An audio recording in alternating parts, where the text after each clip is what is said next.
നമസ്കാരം. രാഹുൽ ഗാന്ധിക്ക് എന്തായാലും ഒരു എസ് പി ജിയുടെ ഒരു സുരക്ഷാ വിങ് ഉണ്ടാകും. പക്ഷേ കുറച്ച് വർഷമായി എസ് പി ജിയെ അറിയിക്കാതെ രാഹുൽ ഗാന്ധി വിദേശത്തേക്ക് പറക്കും. ഇതാ രാഹുലിന്റെ കള്ളത്തരം സ്പെഷ്യൽ പ്രൊട്ടക്ഷൻ ഗ്രൂപ്പ് കൈയോടെ പിടികൂടിയിരിക്കുകയാണ്. ഇത്രയും വർഷം വിദേശത്തേക്ക് എസ് പി ജിയെ ഒഴിവാക്കി എന്തിനൊക്കെ പോയി എന്ന റിപ്പോർട്ട് കേന്ദ്ര ആഭ്യന്തര മന്ത്രാലയത്തിലേക്ക് സമർപ്പിച്ചിട്ടുണ്ടായിരുന്നു. ആ റിപ്പോർട്ടാണ് ഇപ്പോൾ പുറത്തേക്ക് വന്നത്. ലോക്സഭയിൽ സ്പെഷ്യൽ പ്രൊട്ടക്ഷൻ ഗ്രൂപ്പ് ബില്ലിനെ കുറിച്ച് ചർച്ച ചെയ്യവേ ആഭ്യന്തരമന്ത്രി അമിത്ഷാ 2019 ആ ഒരു കണക്ക് വീണ്ടും വെളിപ്പെടുത്തുകയാണ്. 2019 ഡിസംബറിൽ ഒരു കണക്ക് വീണ്ടും ഇതാ വെളിപ്പെടുത്തിയിരിക്കുന്നു. അതായത് 2015 മുതലുള്ള 4 വർഷത്തിനുള്ളിൽ കുറഞ്ഞത് 247 തവണ രാഹുൽ വിദേശയാത്ര നടത്തിയെന്നാണ് അമിത്ഷാ പറഞ്ഞിരിക്കുന്നത്. വർഷത്തിൽ ശരാശരി 62 തവണയും മാസത്തിൽ 5 തവണയും വിദേശത്തേക്ക് പോയി. എസ് പി ജി സുരക്ഷാ ഉദ്യോഗസ്ഥരെ അറിയിക്കാതെ രാഹുൽ എത്ര തവണ യാത്ര ചെയ്തു എന്നതിന്റെ അടിസ്ഥാനത്തിലാണ് ഈ കണക്ക്.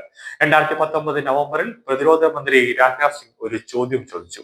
കഴിഞ്ഞ 6 വർഷത്തിനിടെ 6 വിദേശ യാത്രകളിലായി 72 ദിവസം രാഹുൽ ഗാന്ധി വിദേശത്തായിരുന്നു. എന്തുകൊണ്ടാണ് എസ് പി ജിയുടെ സേവനം ഒഴിവാക്കിയത് എന്നായിരുന്നു ചോദ്യം. എന്താണ് മറയ്ക്കാനുള്ളതെന്ന് രാജ്നാഥ് സിംഗ് രാഹുലിനോട് ചോദിച്ചപ്പോഴും രാഹുൽ മൗനമായിരുന്നു.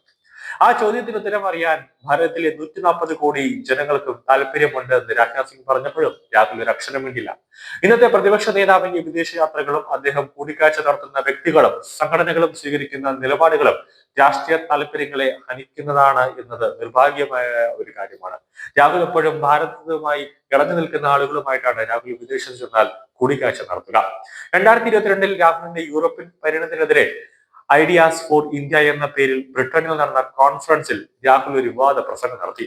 ഭാരതത്തിലെ സ്ഥിതി മാറാൻ വിദേശ ഇടപെടൽ വേണമെന്ന് 2 തവണ ആവശ്യപ്പെട്ടു.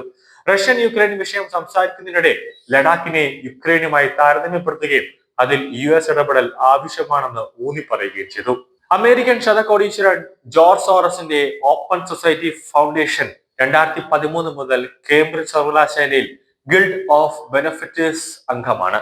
ഭാരത വിരുദ്ധമായ പല നയങ്ങൾക്കും രൂപം കൊടുക്കുന്ന കേന്ദ്രം കൂടിയാണ് ഇവിടെ. 2023 തന്റെ ഓരോ യൂറോപ്യൻ സന്ദർശനത്തിലും രാഹുൽ ഇവിടെ പ്രസംഗിക്കാറുണ്ട്. ജോർജ് സോറസ് തന്റെ സുഹൃത്താണെന്ന് രാഹുലും അതുപോലെ തന്നെ ശശി തരൂറും അവകാശപ്പെട്ടിട്ടുണ്ടായിരുന്നു. കൂടെ ഇവർ രണ്ടുപേരും അവിടെ സ്ഥിരം സാന്നിധ്യമാണ് ജോർജ് സോറസുമായിട്ട്.